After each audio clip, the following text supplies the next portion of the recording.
What happened to the Seekers? The Seekers were formed in Australia in 1963 by Athol Guy, Keith Potger, and Bruce Woodley, who had all attended Melbourne Boys High School together. Keith had led a band in the late 50s called the Trinamics, doing covers of Buddy Holly, Eddie Cochran, etc., while Guy had led a band called the Ramblers. The breakup of both groups got the two of them together with Woodley and a singer named Ken Ray, and they formed a doo-wop outfit called the Escorts. By 1963, the folk boom that had started sweeping America and England in 1959 had made its way to Australia, and the Escorts evolved into the Seekers. Later that year, they met Judith Durham, who had worked at the same advertising agency where Athol Guy had his day job. She'd been born with perfect pitch and had intended to sing opera until she was bitten by the jazz bug in the mid-50s. Durham already had records out backed by Frank Trainor's Jazz Preachers on the W&G label, but was willing to try singing folk music on the nights she wasn't singing jazz. She quickly worked into the group as a sort of fifth seeker.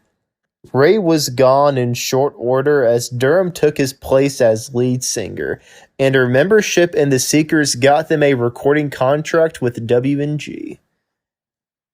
Fate played a hand in early 1964 when the group was offered a chance to perform on board a ship for a year's worth of international cruises. This got them to London in May of 1964 for a 10-week stay. They had already sent copies of their recordings ahead of them, and when they arrived, they discovered that one of the top talent agencies in London was not only prepared to represent them, but on the strength of those records had already booked them. A series of London gigs followed, along with a new recording deal with the World Record Club, the mail-order division of EMI Records. The cruise performances were abandoned, and in quick succession, 2 albums followed on World Record Club, along with a very choice gig performing on the televised Sunday night at the London Palladium. Their new agent, Eddie Jarrett, brought them to the attention of Tom Springfield, brother of Dusty, and an ex-member of the folk-singing trio, the Springfields. He saw in the Seekers a chance to extend the work he'd done with the Springfields, and formed a new production company that signed the Seekers up. Springfield later became their resident producer and songwriter.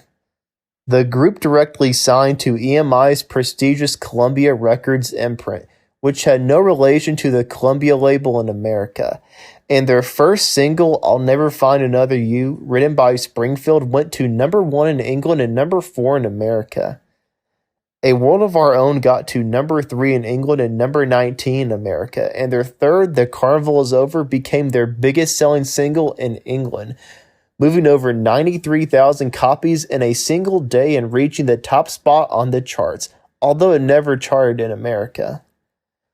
During 1965, the group had made the acquaintance of a young American folk singer living in London named Paul Simon, who also collaborated with Bruce Woodley, the one composer within the performing ranks of the Seekers, on the writing of one song, Red Rubber Ball. The Seekers' fourth single, a cover of Simon's Someday One Day, only got to number 11 in early 1966, but it was Simon's first British success as a songwriter, and his first success as a composer separate from the work of Simon and Garfunkel.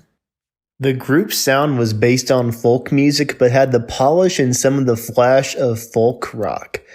They didn't even have an electric bass, but the soaring harmonies coupled with Keith Potger's powerfully strummed acoustic 12-string and Woodley's emphatic 6-string playing gave them a sound not too far removed from that of the Searchers and not out of place in a musical era dominated by the sounds of the Beatles' acoustic period, which was the Rubber Soul era, the Byrds, the Beau Brummels, etc.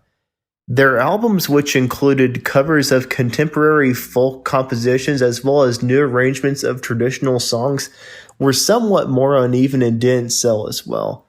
But as singles artists, the Seekers enjoyed enormous popularity, rivaling that of the Beatles and the Rolling Stones. Georgie Girl, written by Springfield and actor/composer Jim Dale for the film starring Lynn Redgrave, James Mason, and Alan Bates, was their biggest American success, released in late 1966 and reaching number 2 in 1967. The group's British album Come the Day, released late in 1966, was slightly reconfigured with the addition of the hit and released in America as Georgie Girl. Probably the best of all their LPs, containing a stunning array of originals by Springfield and Woodley and superb covers of songs such as Tom Paxton's The Last Thing on My Mind. By this time, changing tastes in America were starting to catch up with the Seekers. They enjoyed hits of differing proportions on both sides of the Atlantic with Morningtown Ride. They had 2 more chart singles in England, but their days as a top-selling recording act in the US were numbered. It didn't have to be that way. They had the chance to perform at the 1967 Academy Awards ceremonies that spring, which would have allowed them to be seen by tens of millions of Americans, but they had concert obligations in England. By the time the first whiffs of the druggy Summer of Love wafted over the Monterey Pop Festival, where the Seekers didn't appear but Simon and Garfunkel did, along with the echoes of psychedelic blues, the Seekers were on the wrong side of the musical divide. Simon and Garfunkel bridged the gap between teenagers and their parents, seeming cool to the former and pleasant to the latter, but the Seekers were losing the kids in America. Their upbeat pop sound seemed increasingly out of touch with the darkening mood in the US, especially among the kids. In England, the group's commercial fortunes continued into 1968 and beyond.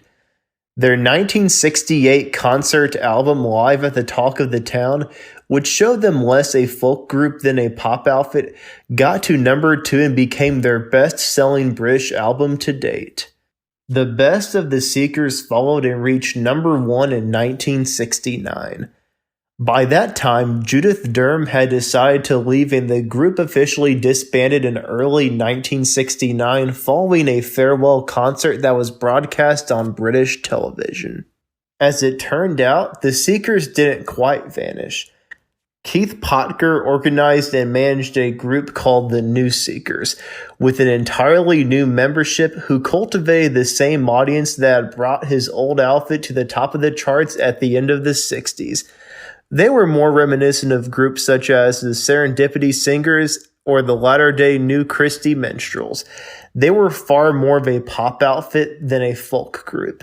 They made an international hit out of the Coca-Cola jingle, I'd Like to Teach the World to Sing, perhaps the first corporate anthem to top the charts. The Seekers themselves had a partial reunion in Australia in 1975 with Louisa Whistling substituting for Judith Durham, who had embarked on a fairly successful solo career, with one hit single, Olive Tree, and a 1973 album entitled Here I Am to her credit. The reformed group's new recording of Sparrow Song topped the Australian charts. The mid-70s also saw the release of a pair of Seekers compilations in England and America, although the American very best of the Seekers was odd, since Georgie Girl wasn't on it. In 1988, another hits compilation came out in England, and in the early 90s, a British hits compilation finally appeared on compact disc. In 1992, Capitol Records released a 24-song retrospective in America as part of its Capitol Collectors series. A 1990 car crash left Durham severely injured, but in 1994, the original members of the group, including Durham, reformed and played more than 100 concerts, including a series of silver anniversary shows at the Royal Albert Hall. That same year, The Colors of My Life, a biography of Durham by Graham Simpson, was published. Finally, in 1997, a box set of the complete recorded work of the Seekers, filling 5 CDs, was released in Australia. Judith Durham died on August 5, 2022, due to a chronic disease of the lungs. She was 79 years old at the time. And that's what happened to the Seekers. Thank you for watching. Like and subscribe if you haven't already. Let me know. Give me some facts that I failed to mention about the Seekers. And let me know if I should do a video on the new Seekers going into detail about them. Thanks for watching, and I'll see you in the next video.